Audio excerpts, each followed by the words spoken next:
So, this sort of medallion fund we were talking about, basically quant funds who claim to earn such huge profits, but at the cost of the trader.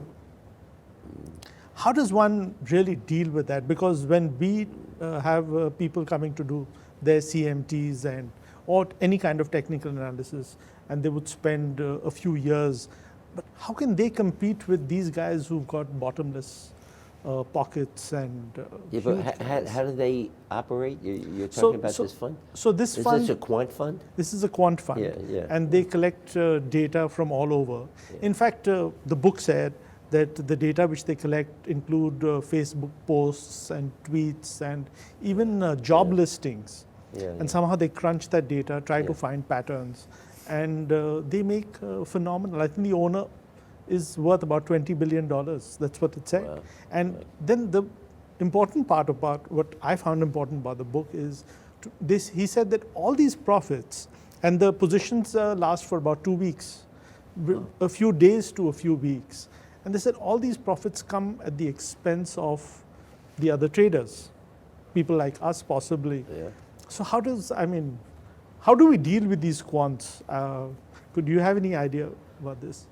No, you say that they do so well. They claim to do.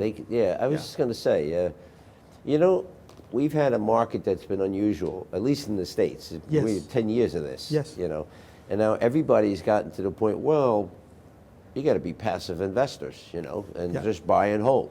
I've lived through many cycles in this business. Of course. And you know what? That's going to come to an end someday. Then they're going to say, boy, we should look at more technical because of the volatility in the market. There's no real volatility.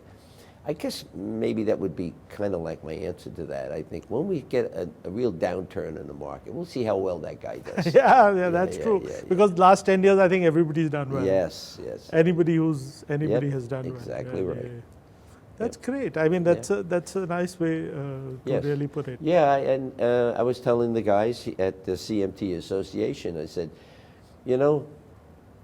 the next major down, I'm not talking 10, 15%. I'm talking if we have a real global drop of 25, 30%, which could happen. Yes. And we get something like that. You're going to get more and more people thinking, hey, maybe I should take that CMT exam because this is volatility. Everything comes in. You and I have lived through years, and I see too many phases. But over time, I see the phase again. I say, this is another one coming at some point. I'll tell you, when I see young people in the States, I think, what mortgage rates, interest rates in the United States are so low. And if you look at the 60-year picture, it's a cycle. 30 years up, 30 years down. And I tell every of these young people, I say, go out and buy a house and put it on a 30-year mortgage, because you will never see these rates in your lifetime.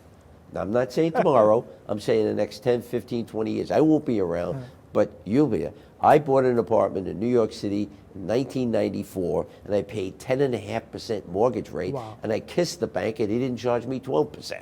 I said, please, buy something. That makes a lot of sense. That's cycles. I mean, come on. And of course, this is probably part of the anticipatory indicators, Elliott wave.